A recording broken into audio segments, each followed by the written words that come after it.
Good afternoon.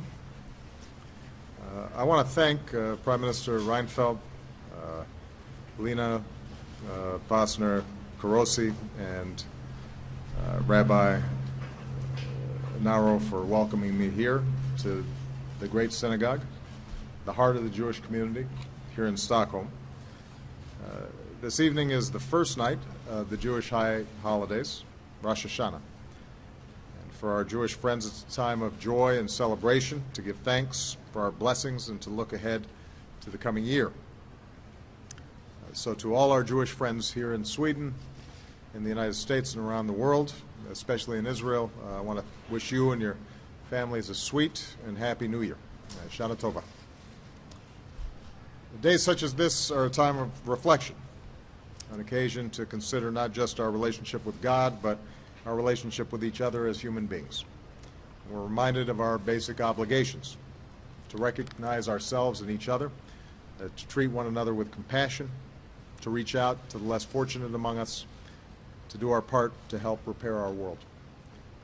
These values are at the heart of the great partnership between Sweden and the United States, and these values define the life of the man we remember today, Raoul Wallenberg.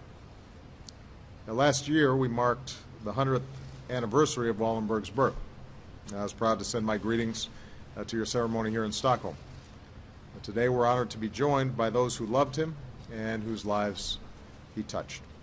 Members of the Wallenberg family, including his half-sister Nina, and the family of his late half-brother Guy, Wallenberg's colleague, Gabriela Casesos, and some of the countless men and women whom Wallenberg saved from the Holocaust. We just had a wonderful visit together. They showed me some incredible artifacts, some of the Swedish passports Wallenberg used to protect Jews in Budapest. I saw his diary, his own passport, including a picture of him as he was and as he will always remain, young and determined and full of energy, and an enormous heart. And I'm here today because as Americans, we cherish our ties to Wallenberg as well. He was a son of Sweden, but he also studied in America. I know he spent most of his time in Ann Arbor, but my understanding is he spent some time in my hometown of Chicago as well. He could have remained in the comfort of Stockholm, but he went to Nazi-occupied Hungary in partnership with the U.S. War Refugee Board. To this day, schools and streets in America bear his name, and he's one of only a few individuals ever granted honorary U.S. citizenship. So he's beloved in both our countries. He's one of the links that bind us together. Wallenberg's life is a challenge to us all, to live those virtues of empathy and compassion, even when it's hard, even when it involves great risk. He came from a prominent family, but he chose to help the most vulnerable. He was a Lutheran, and yet he risked his lives to save Jews. I will never be able to go back to Stockholm, he said, without knowing inside myself I'd done all a man could do to save as many Jews as possible. So when Jews in Budapest were marked with that yellow star, Wallenberg shielded them behind the blue and yellow of the Swedish flag. When they were forced into death marches, he showed up with the food and water that gave them life. When they were loaded on trains for the camps, he climbed on board too and pulled them off. He lived out one of the most important mitzvahs, most important commandments in the Jewish tradition: to redeem a captive, to save a life. The belief that when a neighbor is suffering, we cannot stand idly by. And because he refused to stand by, Wallenberg reminds us of our power when we choose not simply to bear witness, but also to act. The tens of thousands he saved from the camps, the estimated 100,000 Jews of Budapest who survived the war in no small measure because of this man and those like Gabriela who risked their lives as well.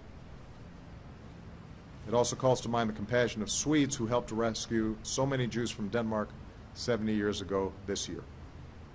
And this legacy shines bright in the survivors who are here today, and in the family trees that have continued to grow ever since. Children and grandchildren and great-grandchildren who owe their very existence to a Swedish hero that they never knew.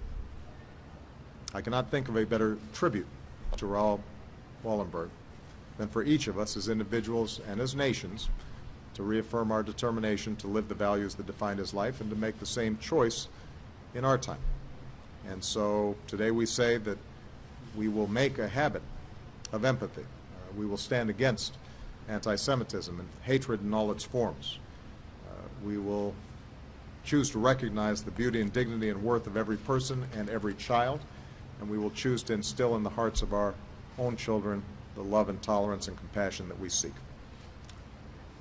You know, one of those whom Wallenberg saved later told this story. He was a young boy in hiding when they came for the women, including his mother. And my mother kissed me, he said, and I cried and she cried, and we knew we were parting forever. But then 2 or 3 hours later, to my amazement, my mother returned with the other women, and it seemed like a mirage, a miracle. My mother was there, she was alive, and she was hugging me and kissing me, and she said one word, Wallenberg. Today we stand in awe of the courage of one man who earned his place in the righteous among the nations, and we pray for the day when all peoples and nations find the same strength to recognize the humanity that we share and to summon in our own lives our capacity for good, to live with tolerance and respect, to treat everyone with dignity, and to provide our children with the peace that they deserve. So thank you very much. It is a great honor to be here today. And on behalf of the American people, we want to say to the Wallenberg family how truly inspired and grateful we are for all that he did. Thank you.